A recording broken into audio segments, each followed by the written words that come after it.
Hello, everybody. It is 2 o'clock here in New York City, and hope wherever you are, you're having a good day.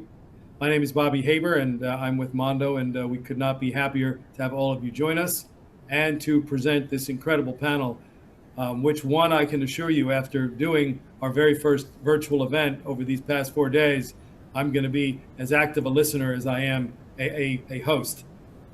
We have a bunch of folks from Roland. And of course, on my other screen here, I'm looking at myself so I can read the panel, which is successfully executing virtual performances. The right gear meets the right strategy.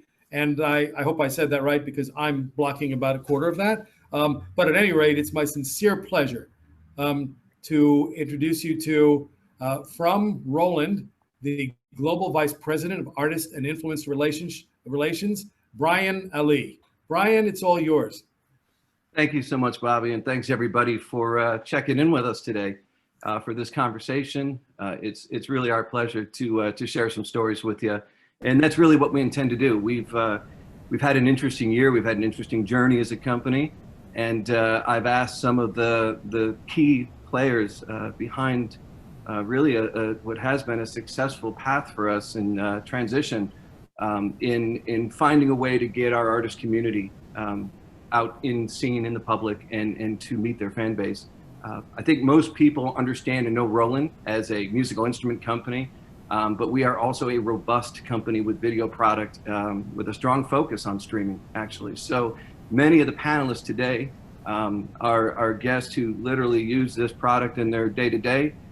One colleague of mine has also joined, and he's going to help us with some technical advice and questions as it comes up, and he's also been a participant in some of these very large-scale events, and that's Christian there. So I will let each panelist introduce themselves and a bit of their background. I'd like to start today, Kerry, if I could, with you. Kerry Brown, producer Kerry Brown. Kerry and I have worked together for several years on a bunch of major events with Roland and his company, Rolling Live Studios. Kerry, this past year, and we've had a lot of fun ones, but this past year, I can remember March calling you up and saying, I'm not sure what's going to happen here, but we got to figure something out. And then the next scene in my mind is we're waiting for the governor's notice that we've all got to go home and shut down as we're trying to block the windows of your studio so we don't get thrown out to finish setting up this place with Joel was there, Chris did, everybody's crawling around, and here we are months later. And what a ride it's been. I want to credit you, and then we'll get to everybody here. I want to credit your efforts. You've been instrumental with many fundraising efforts, and I know the most significant of which has raised $13 million. And so, you know, Kerry, from all of us first, thank you for what you've done for musicians and people in need right now, right? So the applause there for that one. Kerry, talk to me about the transition. Your history has gone from musician to producer. You've owned record labels, event management, and you really did a 180 shift. And your focus is truly on the right gear meeting the right strategy and creating the best streams possible. What is it to you that makes the streams the best? Well, thank you, Brian. And I just had that memory of March. We were setting up this Rolling Live Roland studio in Studio City for what we thought would be streaming broadcasts in a safe, socially distant environment. But the situation led to something that was much more extreme, and everyone ended up going home and working from home. So first off, I have to say, your support's been amazing getting us through this time, the Roland Corporation, and what we've been able to do since we went from the first of the year. We had a major event at the Palladium kicking off 2020, celebrating a charity called Art of Elysium, and we got Nirvana to reunite, and it looked like it was going to be just an amazing year for touring and events, and streaming was always there with us, as we know, but the rest of the world really hadn't digested much of it. You know, it was always there for the future, and it sure changed a lot in the 3 months from January to March when we all went home, and we immediately went right on the air, so to speak. We kicked off our YouTube channel. We started streaming content with a lot of artists that needed a canvas. And I think that's really what it's about. Just ultimately, a good stream is good content and the way that you put it together. What we've figured out with our iPhones and switchers that I think are affordable for just about any artist is that we can do this from our home right now. We don't need to be in a big studio. It's nice. It's great to have a crew, and we've been wearing a lot of hats, that's for sure. I know Man who's on this panel certainly has, and Joel and everyone on this panel has figured out a way to pivot in a crazy time.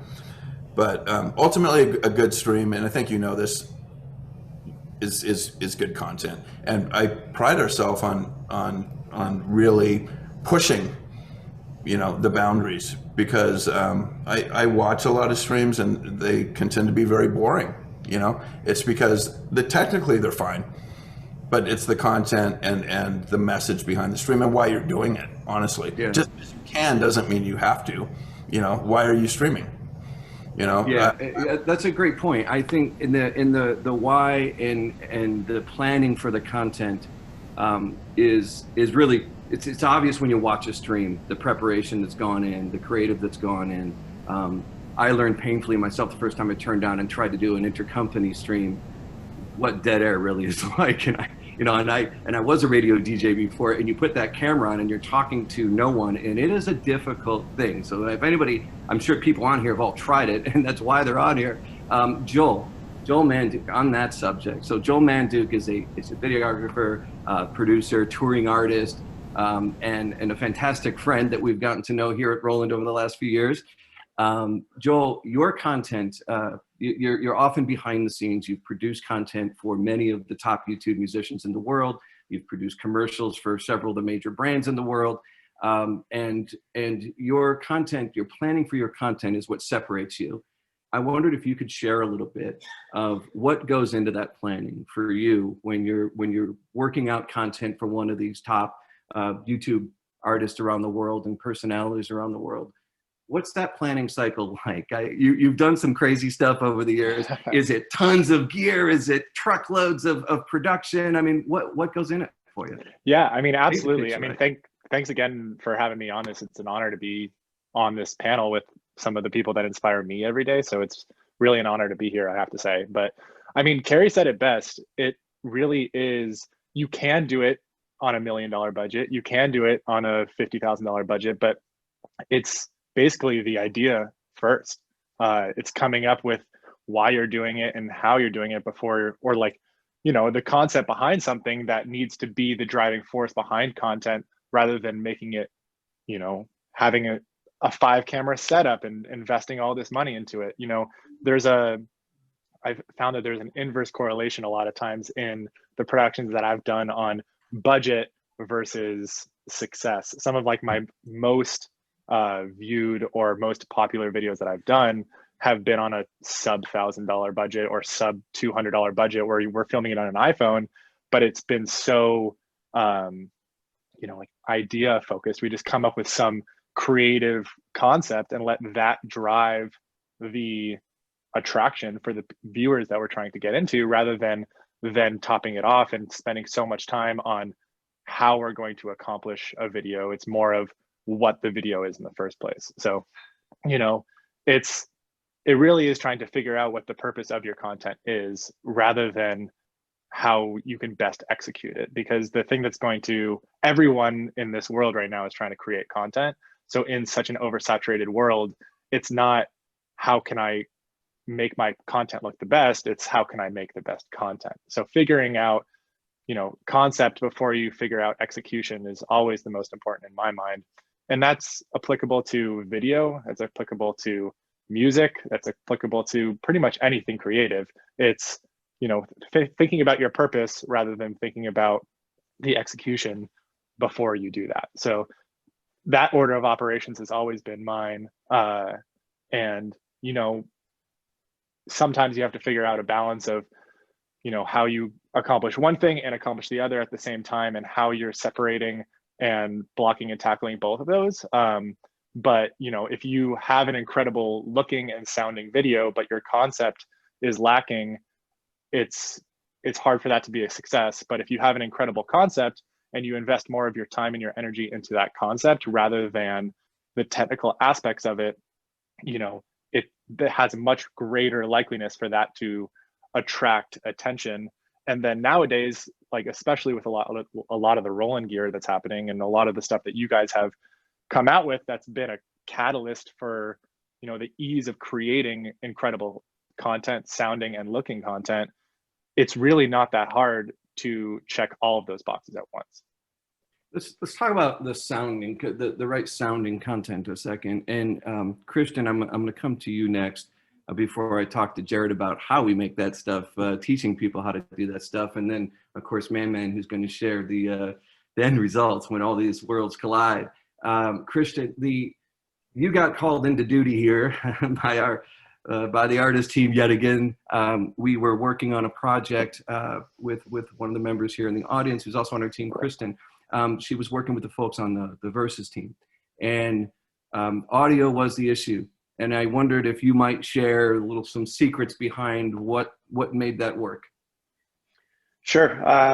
And just as background, so my background in Roland around 2005 pivoted to what we grew into our Pro AV division, and I now work in a different department of global marketing, but my background is with all the video switching and pro audio gear and things like that. So when March came around, put that uniform back on and went into the fray to help everybody. I think you've touched on one of the most important points, is that audio is actually more important than video in the case of all this. So if you ever participate in a stream or watch something and the video drops out, people will stay on if there's audio because they can listen to it.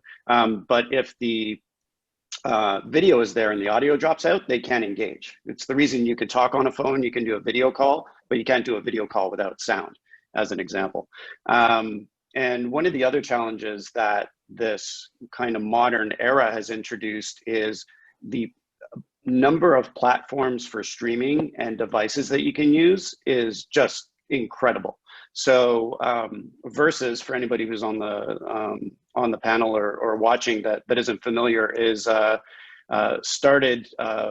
was started by Swizz Beatz and Timbaland, and they just got together one day and they used Instagram as the platform, and they went live. And Instagram has a mode where you can go live with a friend, so you add somebody into there, and they just started playing hit for hit against each other and turning into this battle. And as it grew bigger and bigger and bigger, the audiences grew into the millions. I think the largest one that we've participated in, I think, was 6 million people over Instagram during the course of I think that was Brandy and Monica for that one. But because they're using a phone, and while we make a lot of devices to get better audio into a phone, whenever you do a chat mode, like a FaceTime or this go live with a friend, it uses a different API in the phone and kicks over to just wanting to use the microphone and the speaker that's built in the phone. So fortunately, we've built a great reputation with a lot of artists around the world, and everybody said, told Swizz Beatz and Timbaland, you got to call Roland, you got to call Roland, you got to call Roland. And we were able to put together, which at the beginning was a very MacGyver, if anybody's old enough to remember MacGyver, the TV show, very stitched together with Band-Aids and paper clips kind of thing with some special audio cables. But like that was the solution that got, Jill Scott and Erykah Badu as the first battle, really getting that great audio. And that was one of the first ones after the famous Teddy Riley versus Babyface battle. But, that entire thing, just to wrap it up, is that the audio is probably one of the most important things, especially if you're a musician who's broadcasting. Just make sure your audio sounds great. People will forgive a crappier cell phone video, or, Joel mentioned, hey, he doesn't have to go out with 4K cameras. He can do it on an iPhone, but make sure your audio is good. Yeah. And we were talking, so Air Jared, my man, we were talking yesterday about this, and firstly, thank you, because we did, the demand has been insane for this type of product, both the audio and the video product that is being used for these broadcasts. So much so that I know we had to sneak into your school there and steal a couple pieces. Thank you for that. Talk to me about you're in the process of expanding. You guys have opened what we feel at Roland is one of the most incredible institutions in the world for people really learning, not just the entry of I want to create, I want to produce music and video content, really more the ones that are there. They're going to do it. Like they're dedicated, they're committed when they walk in your doors, and they're getting an education from, you know, guys like Man and France Dobson and James Fauntleroy, these stars, all these Grammy award winning, you know, crazy successful producers. And you have, people can't see the whole facility behind you, but you've got more technology and 20 square feet there than, you know, it's insane. All over the facility there. What is the vibe of the people approaching you right now? What is it they want to learn? Is this understood? Is this understood that the audio side is very, very important? The planning side for this production is important. Is your curriculum changing at all to adjust for this, or were you already there? Well, you know, I think pivot is probably the key word everyone's having to say. And so, you know, everyone made a pivot in March, and we were no different. We have a, you know, I'm sitting here in the, what we call the Roland room, which is installed by Roland. And we, like they said, they have an office here at our school. This is the office. It's really a studio. But now no one can really come here to physically play the keyboards. So what we did to pivot was we turned our program online, and it's a real-time online. So you're attending a lecture much like this. You know, just to touch on the gear points, we actually use two Rubik's interfaces. We have one with our audio going out of the computer into a mixer. We also plug our System 8 into there, and our Phantom if we need to. Any other kind of gear can go into that mixer back into another Rubik's, which then becomes the interface for Zoom. So now, one thing to say about the Rubik's, though, that I don't know what crystal ball Roland was looking into, but they put a small loopback switch on the back of it. So that's why everyone's using them right now, which is pretty cool. But to answer your question, now, you know, people that come to this school, they want to be in the music industry. This isn't a conservatory. It's literally a crash course on the real music industry. It was founded by James Fauntleroy and Lawrence Dobson of 1500 or Nothing, which is why it's called the 1500 Sound Academy. But what we teach here is a lot of the conceptual, the studio etiquette. It's really about how to stay in the room. You know, people like Man come and talk to our students, and he can tell them the real deal of, you know, how do you keep your gig as a musician? We've talked about that many times. But now, how do you stay in the Zoom room? You know, how do you deliver quality audio? Most importantly, like Christian said, you know, you can, like Michael Moore said, you can have crap audio, or you could have crap visuals, great audio. You have a movie, crap audio, great visuals, you got nothing. So we focus on teaching them the etiquette of Zoom streaming, but also collaboration. How do you send stems over the internet? What are stems? How do you make your sessions compatible with everyone else's sessions? How do you not step all over everyone when you're talking in Zoom? You know, there's a lot of new things to talk about. So yeah, we address that. And I kind of assumed, you know, that had to be the path. Kerry, and Man, you're on deck here. Kerry, is the record industry adjusting, in your opinion? Is it? I mean, it hit us like a brick wall. I mean, the world, obviously. But streaming and video content it seems to be the only, you know, the way. The touring is gone, that revenue is gone. How you've adjusted, obviously, we said at the top of the call, like you're now full on video production, and you're not doing the label side as much or in the same manner anyway. Is there a shift? Are we going to full on indie? I present myself to the world. I mean, what's happening right now? Is it the Wild West? Yeah, I'd say it's the Wild West for sure. I'm not sure about the label side with master recordings, and you know, when everyone was sent home in March, I think a majority of the people thought they'd be back in their office within less than 90 days. People couldn't wrap their head around what's happening right now, even though there are certain people that were telling us it's going to be probably years before we'll see any kind of normalcy with concerts and live productions. And, you know, releasing an album is just one part of the overall rollout for an artist. The album comes out, then the successful artist goes on tour for usually 2 years, supporting that album. And that's been all removed, and almost overnight, a majority of the booking agents were let go. The industry's upside down. Managers are just scrambling to try and figure out what to do. Now we're seeing a lot of artists that are like, well, I just had a call last night with someone that was like, I got to get a setup because this is Broadway star. And she's like, I'm going to be doing performances from my house for years now. I see this is what's going to happen. Can you get me set up? There's a lot of people scrambling to try and figure out what to do. We are seeing ticketed concerts working. It'll be really interesting to see what Billie Eilish does. So on the 24th, she's doing a global stream, you know, and some people are predicting she can make like $34 million on that stream, ticketed, which is, you know, that's a whole tour for a successful artist for 2 years. We'll see, but I think it probably will do huge numbers. Affordable ticket. You know, I don't know what the production's going to look like. Corey Taylor from Slipknot just did an event from the Forum with Danny Weimer, and that was very successful. So we'll see. But to everyone's point, if the audio is rock solid and the content's great, you know, the video, we'll get there. We don't quite have the bandwidth everywhere to handle, you know, even if the gear is phenomenal. There's stuff that happens here with rollouts and brownouts and power goes out, and there's so many variables. But if you can keep your stream alive and have the audio there, to Kristen's point, you know, you're rocking. I don't know with the industry though, Brian. It's hard to tell. It's just so upside down. I've never seen a world where everyone's just gone too. If there's a plus to all of this, artists are talking to artists directly now and collaborating in a different way than we've seen in probably the history of my life anyways, in recorded music and record deals, because everyone's just scrambling, you know. But yeah. I would say the do-it-yourself home stream, it's very much MacGyver meets Mad Max in a way.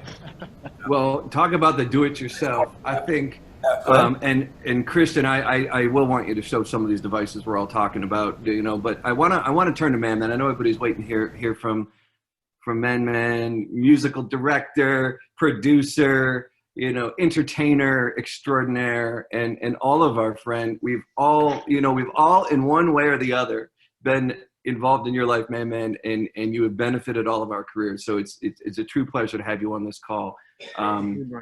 You are so treasured by the Roland Corporation. I know that you and we are often asked if you're actually an employee of Roland, but no, for the record, Man is not a paid endorsee or anything like that.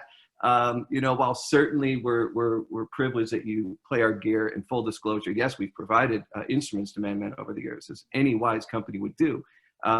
Man has taken the stage with so many of the greats and inspired so many musicians around the world.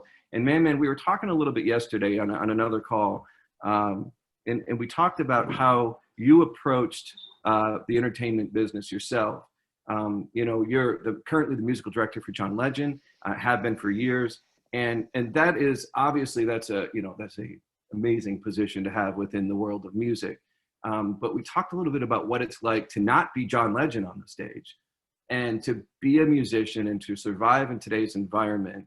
I shared with you that my first exposure to you was when Roland was actually following you on a tour, 15 years ago, and you were blogging and vlogging and you were posting everywhere, and you had this massive fan base of people wanting to know what was going on backstage, what was happening with the gear, how were you going to hook it up tonight, what solos were you going to play.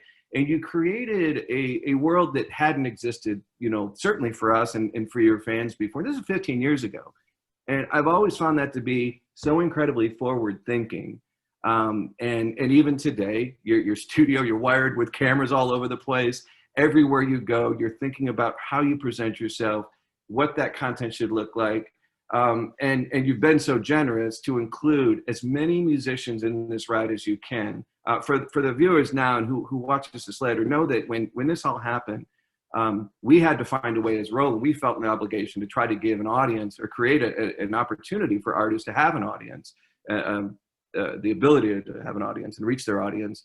And so what we did, and there's some many players on this, we have Kerry's platform of Rolling Live Studios. We asked Man once again to come in and help us as a guest host and interview artists and give them a platform to get the word out, release music, share stories, you know, and reach their fans. You've been so gracious that literally since March, you have every week been going live on Rolling channels and Rolling Live Studios and interviewing artists and helping them through this while you're still doing all this work and TV appearances and everything else in the background. So sorry for the long intro, man, but much gratitude is deserved here. So I want to go on the record of telling you how much we all love and appreciate what you're doing. But please, man, share the knowledge. You know, what is this all about, man? Why did you see this coming so long ago? And how does one develop a personality and carry that with them like you have for so long? Well, first, thanks, Brian. Thanks, Kerry. The whole panel, Joel, Eric, everybody's on here. We all know what's going on. So I love you guys. We all have relationships. And you guys know that. So I just always just took the approach of always wanting to be ahead thinking wise. Like that's how I feel I make it as a music director, because first, my first thought is, how can I always be ahead? If like Kerry or Joel knows, if we're doing some episodes for the TV show, and it's like, hey, I need three video drops, I'm going to do 10 because I just want to be ahead of the game. Like, that's just what I have to do. So as like take John Legend for an example. He's really smart at everything, playing, singing, cooking, politics. Like he just does everything. So my job is to make sure I stay ahead of him. Like that's how I feel. So if I know he has a taping, like he has a taping today, like rather than me send him a reference a week ago, I'll wait till I know he's up and it's like, okay, he's almost on his way to the shoot. Let me send it, boop, at the top of his email, you know, that type of thing. It's just forward thinking, you know? So, you know, about a year ago, 2 years ago, I started wanting to get into the video, like, cause I'm just a person that I just want to know how to do it myself. Because if you get sick and I hire you, like the show must go on. You know, the old saying, the show must go on. So I just always made sure I knew a little bit about everything, how to work the lighting console, how to do everything. And I came into the industry as a drum tech and stage manager. So like I started in the whole industry from the backwards thinking, not wanting to be on stage, not wanting to be the lead musician, not wanting to be, you know, I just was a geek. I just wanted to set things up. I just wanted to plug things in. So, you know, I just, again, got the forward thinking. So to Joe's point, when we were talking about how we have to plan. So I like to plan everything, and I like to plan very strategic with room for error. So when I come to gear planning, when it comes to even me building my keyboard rigs on stage, like I have my main keyboard, but I have a module going to another keyboard that has the same exact sound as my main keyboard. Like, so I'm just never going to be down. Like, that's just how I always roll. So as far as just the content and staying creative in the, like Brian's talk about the, I did a blog on Roland. It was called On the Road with Man. And it was back in about 2008. And I was playing with Kanye West at the time. And like, literally, I just was like blogging every day about, hey, we didn't get a sound check today. I don't know. My keyboard's loaded. Like, you know, it was just like the horror stories, the good stories, the fun stories, Adam Blackstown, Spanky. It was just a bunch of us on tour together as friends. So it was just cool to I just wanted to share with people the other side of it. Like, you know, the main guys on stage, and a lot of us want to be the main guy, and some people really don't want to be the main guy. Like, I just like to make people's lives better. Like, that's all I care about. Like, what can we do? Like, even just with Roland, with Kerry, with just everybody's relationships, what can I do to help everybody? And I tell people, just lead with love. Like, if you have good intentions, like everything else will just kind of follow. So that's just what I do. Like, if I can learn something, it's not to take your job. I want to learn it, because if you're having a frustrating day, like, man, I could not get that to sync up. At least I know a little bit of knowing why it didn't work out. Like, it wasn't your fault. And like, you know, or maybe it was your fault. So it's just being more understanding and learning your team, because a good music director makes sure that the artist and the band respects the crew, the tech. You know, rehearsal may run an hour late because they're having a video issue with syncing, you know, the playback. So it's just everybody having a good mindset and a mentality. So like I said, it's just the forward thinking of it. So, So I hear, I mean, the preparation keeps repeating. And obviously I think that, I mean, it does go without saying, but unfortunately you see it all the time. You know, there's, like you guys said, there's content and there's good content. Man, one of the things I believe that always makes everything you do so polished is the fact that you immerse yourself in the technology. You know, we at Roland, we're blessed to work with, you know, literally, you know, over 1,000 artists, and the preparation you have definitely sets you aside. Even today, I should point out, man, I'm sure, and people don't all realize you just moved into a new home and you still got construction going on in the background. But I would guess, without knowing for certain, that you probably already have multiple cameras hooked up and you operate yourself. I mean, you're not, there's no big crew here for you. I don't have all of them up yet, but I can go to like different. I got cool things. Yeah, of course. Yeah. So you're always locked and loaded. I knew it. Yeah. Christian, what's it take, man? We, you know, for people, we're talking right gear, right strategy. We're focusing a lot on the strategy right now, but we're talking about gear. Joel mentioned earlier that some of his best content didn't take, you know, truckloads of gear to do. You went out to Versus the first time, and you've corrected, you got things going, better audio. What did it take? Did it take truckloads of gear? How much stuff does it take the average person to jump up line and start streaming? A phone. You know, we all watch Apple keynotes and Google, and we know that the big race in phone technology is the camera that's built in. And that's probably the easiest, fastest way that you can do it. The challenge is that the audio is not going to be great. So if you're just using your, you know, your mobile phone like this, and you're depending on this built-in microphone, you're not going to get a fantastic result. So what we have is a couple different devices. This is probably the hottest commodity on the market right now. This is called the Go Mixer Pro. And what it is a mixer and an audio interface for your phone. So you can plug your synthesizer in there or any stereo audio input. Got a mic there, also provides fan and power.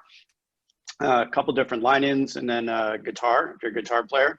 You can set all your levels. And this is actually the main piece of what was the Versus kit for the chat mode.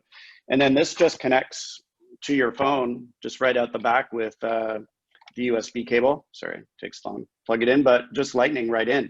And as soon as you plug this in, any application that uses just the basic audio codec, so like Core Audio or something like that on your phone. So if that's FaceTime, Instagram, any of the main streaming platforms, or even just your camera if you just want to record stuff, that just gives you great audio. So that's the quickest way to start. Next upgrade, if you want a couple of angles, again, using the phone, as we have this guy, which is called the Go Livecast, and you plug one phone directly to it, and a second phone over Wi-Fi will let you switch multiple angles. So it's a little more simple in terms of the audio interface. You've got, you know, just audio in here and microphone that you can adjust, but it also uses a specific app on the phone and lets you trigger different content clips. So if you have opening roll, photos, jingles, any of that kind of stuff, you can even text overlays, you can program these right in here, and it just takes content right off your phone screen to be able to do it. So that's another really easy way to improve audio and production value.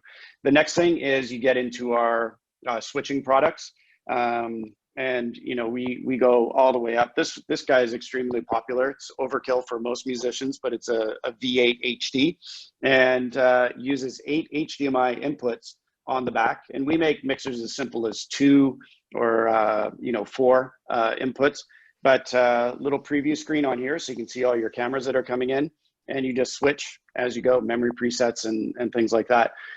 This one doesn't have it, but our VR series has a USB 3 connection on the back of it. It takes your audio and your video, and you can add the right amount of delay so everything's in sync, and gives you high quality uncompressed audio, high quality uncompressed video right into your computer, and it just shows up as a webcam. So any streaming service or recording software that can see a webcam, you can just use that. And I think that's actually what Man is going through, the VR4. There we go. Okay. Right there. Yeah, so we can scale from super simple to super big. So, you know, the big tipping point moments for DJ streaming, you know, with D Nice on Instagram, that's his audio interface, right? You know, so he had 100,000 people watching him, you know, when the pandemic started, and you know that's all it took. So yeah, we run the range of products, and if you're getting into some pro level stuff like Kerry, where it's SDI and things like that, we make switchers that support full broadcast cameras and things like that. But the one just quick anecdote related to Versus is now that Versus is also on Apple TV and Apple Music, it's kind of a funny situation where Apple shows up with 2 broadcast trucks, satellite broadcast trucks, 2 cameras, a crew of 8 people, and Roland walks in because we do all the support on site for them now. We've got a great network of guys around the country. So shout out to Kilo in Philly and Keys in Atlanta, and Joel, who's actually been taking up a lot of the heavy lifting. But we show up with an iPad and a Rubik's audio interface that Jared was talking about. We plug in stereo, and we're just hoping we have internet bandwidth. In fact, the one that Man joined for John Legend versus Alicia Keys, we actually streamed over AT&T Cellular because the studio's Wi-Fi was so bad. So yeah, it's kind of funny, you know, an iPad and an audio interface, and you've got 1 million people watching you. So it's Man, you had a story about that one, didn't you? Didn't you have a quarantine story or John Legend story somewhere? I think you muted everybody. Yeah. I think, oh yeah, it was kind of weird. We were supposed to do like 2 shows, and I was supposed to be there for 2 days, and I ended up being there for like 12 days, and we did like 10 shows in a week because it was like, hey, the band's here, we got to get it all done. And then like the Versus thing came up, and the Versus battles were pretty good to be there in person because it's really iconic, and to know that Roland was like a major part of it, especially with the sound quality of it. It was like I was there like wearing two shields. I was just like, yeah, man, I'm here with my guy and I'm here with Roland. Come on, man. But yeah, back to you 2 Cent, Chris. Go. Kerry, what about the you know, there was one show this year at the Hollywood Bowl. A lot of people may not realize that, but there was one show, and you went out there last minute. They were having some technical issues. They needed to stream this show. It's a very important show for them. Was that a truck? Like, what did you do for the Hollywood Bowl? What gear was used there? Yeah, so that was amazing. And these, so Richard Weitz is a partner at WME on the television side, agent, has been doing these fundraising Zooms since March. He actually started with his daughter. He co-hosts with his daughter, who turned 17. For her 17th birthday, she wanted to use any network or influence she had to raise. She wanted to raise $10,000 for charity, and it's a clinic here in Los Angeles. And she ended up raising somewhere around $60,000 in the first Zoom. Cut to, we're going on our 30th Zoom this Sunday, and it's going to be a fundraiser for Broadway Cares, and we have just a huge lineup, and we've come quite the distance with the sound quality in these Zooms, and Man-Man's helped with one, and I'll get to the Hollywood Bowl in 1 second. Just I'm thinking about this. I'm looking at Man-Man right now, and I'm remembering a few weeks back, and this is to talk again, reinforcing what everyone's been talking about. John Legend did a piece for Richard Weitz and myself. We were producing Jeffrey Katzenberg's Emmy party. It's an annual party that raises funds for the Motion Picture Retirement Fund. And we, in that one Zoom, we raised $1.5 million. John Legend was not able to be there live due to a scheduling issue, but he did a pre-recorded performance for the event, and and I received the video footage the same day as the event, and they did a great job shooting it. They sent me a 250 gig file of 4K camera footage, but the audio didn't come with the drive, and it was just camera audio. And I'm like, oh my God, we have a beautiful 4K image of John Legend at East West Studios, I think it was, just doing a great performance, and it's camera audio. There's no mix. Reached out to Man on a Saturday, and John Legend 4K file came, but we don't have the session, and the audio sounds like crap. and he's like, I'll help you, no problem. When do you need it? I'm like, an hour. Like in an hour. He's like, what? Anyways, he got the mix for us. We got it in. It was awesome, and we streamed that through this V8, right? So I have the capture card that converts it to a webcam, and it sounded amazing. But for the Hollywood Bowl event, I got the only event that's happened in the Hollywood Bowl this year. It was for Richard Weiss and one of these fundraising Zooms, and we had Billie Eilish was on, Herbie Hancock. None of these people were at the Hollywood Bowl, but Kenny Loggins was at the bowl. And Richard called me, he's like, we got to do Kenny from the bowl, and I need you to come help with the sound. We got to figure it out. So I grabbed, this was literally like, again, same day, had a VR, had a what did I have? I had the VR. We had the VR50. Yeah, the VR50 yeah. on that one. Yeah. Yep. And it has the analog inputs, which that one was just a savior for this event. So I had an extension cord so I could plug in like a 50-footer. I brought some microphones, and I had the switcher, which saved the day. Plugged in a webcam to it, a 4K, and was able to stream it up through my MacBook Pro. And I was mixing Kenny Loggins at the Hollywood Bowl, and he's the only performer that's played there this year and will play there this year. And it was It's a surreal clip. It really is surreal. You shared it with me. And I was the only tech because they weren't allowing anyone in. So it was Richard Weiss's daughter, Kenny Loggins, and 2 musicians, 4 horn players from the Philharmonic, the mayor of Los Angeles, and that was it. There were no techs. There were, no one could, it was the middle of the summer. Everyone was on lockdown. So there was a venue legendary venue, the Hollywood Bowl, that holds 17,500 people. There was less than 10 of us there, and we did this 3-hour plus production. Everyone else was from different locations around the globe, but it was all the artists that were supposed to play the bowl this year.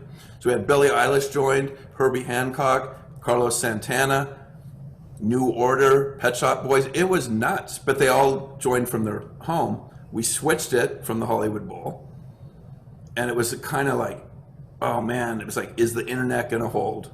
We're kind of walking around trying to find the best spot because there was no one available to help, and all of the issues with crews and union and all that stuff. It was just, the park opened it up. We came in, we weren't allowed to go on the stage for the obvious reasons, and we did it from the audience. But it was incredibly powerful moment because almost all of the artists that were, Herbie Hancock was on, performed, all of the artists that were scheduled to play the bowl this year, who may or may not ever get that opportunity again, virtually got the opportunity to perform out of the Hollywood Bowl, and that was phenomenal. And I called Brian right after. I'm like, if I didn't have that Roland switcher, literally that's the cape thing, man, like it was like, whew.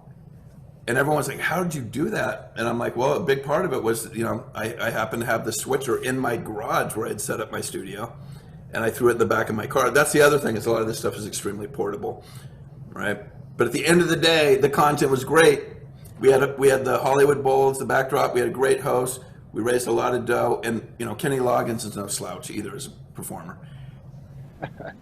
Yeah, he's all right. Huh? Yep. Air Jared, my man, what do we do now? Where do we learn? What do you got going on there?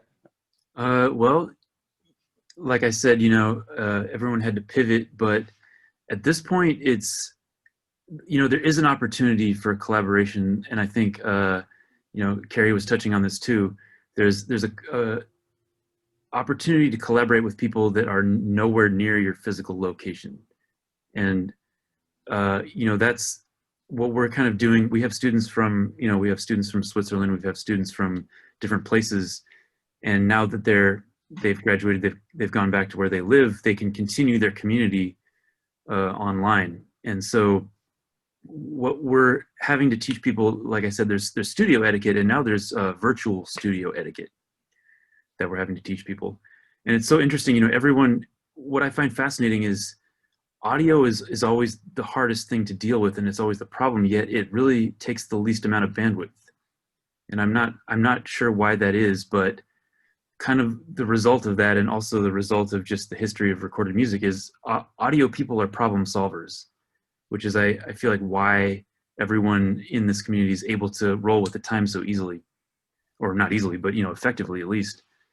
So, you know, like I said, we have our setup and we're teaching music online. It's not just etiquette, it's not just the concepts, it's actual music, it's music theory, it's production. You know, we're teaching how to make beats, how to compose and play the keyboard. So we're having to really not only solve the problems for ourselves, but teach how these problems are solved for people learning to make music. Joel, what about you, man? Where would you suggest? I hear you, Jared, and I think that virtual collaborative, you know, system or whatever world environment that we're all in now is the key. I mean, look at us; we're all working that way. I mean, I've talked to all of you multiple times this way. It seems like every week for forever at this point. But Joel, I mean, you were already working this way, right? Before COVID, before this became the norm. Etiquette, is it just etiquette? Are there places or communities or forums that you would suggest people go check out if they want to refine their skills more in this way? Yeah, absolutely. I mean, if anyone doesn't know what 1500 Sound Academy is doing, like immediately when you're done with this, go look it up. It's absolutely phenomenal. And they are basically teaching the next generation, and honestly, the current generation, how to do what we're all trying to do. So shout out to you, Jared. It's absolutely incredible. But yeah, to your point, Brian, I mean, it doesn't really matter it matters where you're posting. Everyone's going to have a different way of distributing their content. I think we're talking about the importance of audio right now in all of our content. And I think the reason why that's a common denominator for all of us is just based off of the audience and the community that we're trying to reach. I think wherever you're creating content, you have to understand who you're making your content for. So like in most of our cases, you know, I'm saying creating content, but when you're creating anything, if Man's going on a stage and MDing a show, he knows the audience he's going to be performing for, and he's going to make a different show for Wiz than he would for John Legend, just because he knows who's buying that ticket. It doesn't matter if it's on stage like that, or if you're creating an Instagram video, know the audience you're creating your content for. And the reason why audio has been so important for us is because most of us, that's the world that we're in. But for verses, for example, you know, audio is the most important thing for us because, you know, the people who are jumping in and watching these versus battles, it could go for 3 hours. And most of the people who are doing that or who are tuned in for 3 hours are probably cooking dinner and just using it as an audio streaming platform so they can listen to the music, whether or not they're watching it or not. You know, if you look at YouTube back in the day, you know, when we think of YouTube, we think of a video streaming platform. YouTube was the #1, and I think even still currently is the #1 music streaming platform in the world. People go, there's all these statistics that show how many people go to like watch a music video, but who's actually currently on that browser watching that music video versus doing something else on a different tab and just using it as a way to listen to their music. And people got in the habit of doing that, and, you know, having good sounding audio, no matter what that content is super important. So, you know, if you are a video producer, catering and making your video a strength because you understand that the audience who's tuning into your content is coming in to look at that is really important, while also making sure that your audio is like as strong as possible. But I think whether it's your concept, your video, your audio, or whatever you're doing, just understand the community that you're making what you're making for. And then I think that really, you know, can be the driving force behind intentionality for whatever you're doing. Christian, where should people go outside of the obvious? Roland.com. Where would you go to learn more about the gear and the technology that we talked about today? Your personal cell number, please. Maybe your home address. I know Kerry has it. Been helping him out quite a bit. No, there's lots of resources online. The other thing to really research is we're just one piece of the puzzle. We're just the interface. So research the platforms that you're going to be on. So if you want to drive your audience to YouTube, then what's the best way to optimize what you're doing for YouTube? Facebook is different.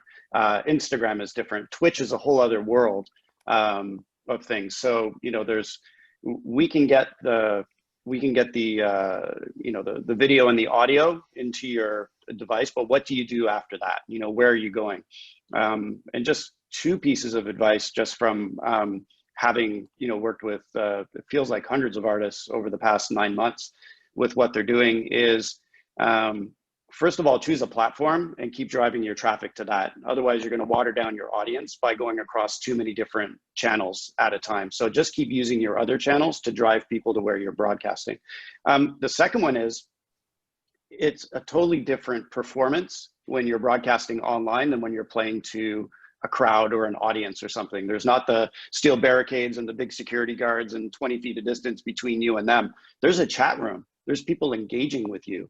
If you watch, I felt like my Instagram when the pandemic first hit was just every DJ that I knew, which is a lot of them were live. And now it's really calmed down. But the ones that are still going have really figured out that this is a new way to engage with their audience and their fans and provide a different experience. And, you watch a D Nice or somebody like that, he spends half the time shouting out people or talking to people, as he's doing it. So as a musician, even with your guitar and you're playing solo, check the comments in the chat and, have a one-to-one relationship with your fans that you never had the chance to have before. So I know it's not fully technical, but these are just some of the human being aspects that we've learned over the past 9 months working with artists. I think they're just as important as the technology. I mean, we've all talked about that. Kerry, Rolling Live Studios, what can we look for from you, and what opportunities are there for us to refine our craft, sir? Well, I thank you all for being here. It's always a pleasure hanging with my Roland crew and friends of Roland and the whole network, because it is miss you, buddy. It's a different type of relationship that we have, and it's phenomenal. I'd say we're really seeing engagement at a complete, and this is the D Nice thing, engagement at a completely different level. I don't know if people will ever go back to a traditional meet and greet, for example. I think that the meet and greet experience with artists and fans is much better in this space. They can hang longer. We're 6 inches away from each other right now as we talk. That would never happen if you're like hanging out to see Metallica, that's for sure. There'd be a couple big bouncers right there saying not so close. And the experience is better. So something to look forward to, I think, in the future, keep it positive, is that we're going to get a different type of engagement with artists. I think it started with Instagram Live. I think with every artist, because true artists will always perform. It doesn't matter what's happening in the world with the industry. They need a canvas. That's it, right? So Instagram Live gave them a canvas. Roland helped with the sound on that.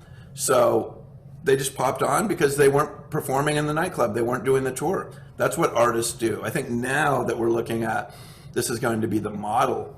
Maybe some artists are pulling back from that right now for a reason. They're setting up for something big in 2021, which will be ticket entertainment, virtual meet and greets, you name it. This is a virtual conference right here we're on. You know? Man, we're down to our final 2 minutes here. And before, because you know our heart is always with the artist, I will call everybody's attention to the chat because Hannah has a show tonight on this platform, so we want to plug her. So man, words of wisdom, my friend. What do you got for us? Where do we go? What do we do? How do we make ourselves more visible?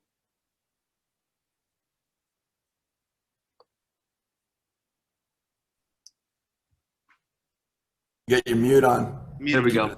There we go. I'm sorry, we're on the clock. Okay. Like Christian said, it's not a musical thing. It's one of those things where it's like, don't be afraid to reach out and build relationships with people, because relationships are going to be the thing that help you last throughout this whole pandemic, throughout life. Because by the end of the day, if you make a relationship with someone and you talk and you actually learn, like, oh, you know about this, which is going to teach me how to do this. So you start building your archive of people you know and what they can do and how you can help each other. And with those relationships, you'll just go way further. Because by the end of the day, how this whole thing switches and the pivot points where it's like, okay, I don't really know video, but I have to learn it on my own. You should have a friend that you met 6 months ago that you were supposed to DM back or text them back and have that relationship, and you could have the best content possible. Joel, like I hit Joel the other day. I was working on some green screen stuff. I'm like, bro, words of wisdom. He's like, get the wrinkle. And I was like, yeah, I figured that out. So, but you know, it's just relationships. Have relationships and don't be afraid to try things. That's all I got to say. Thank you, guys. My panel, I can't thank you enough for helping me through this and sharing your words of wisdom. And to the folks at Mondo, what an amazing opportunity. And thank you for allowing us this opportunity. Bobby, I'll send it back to you and John, and we'll see you next year, right? Absolutely. Wow. You know, a lot to learn. As they say, the head proverbially exploding. But you guys, what you've done over the past few months and working with Kerry, and we're actually happy to be partners now with Kerry and John and Rolling Live. It is a whole new world, but one which, you know, we're going to look at and see the enormous opportunities. And obviously we look forward to working with you and your respective teams. So thank you all.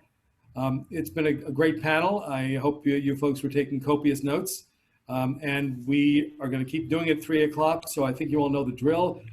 Go back to the Mondo page, and any Zoom link that occurs at 3 o'clock, just click on it and you will go magically back into that panel room. Again, to Brian and the entire Roland team, we thank you for your support of us and the great job you're doing, and we will see you all very soon. Thank you. Thank you guys so much. Thank you. Tune in tonight.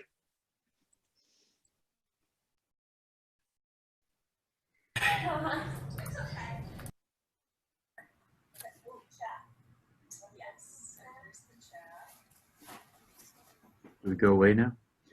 Yeah. Is there a wrap?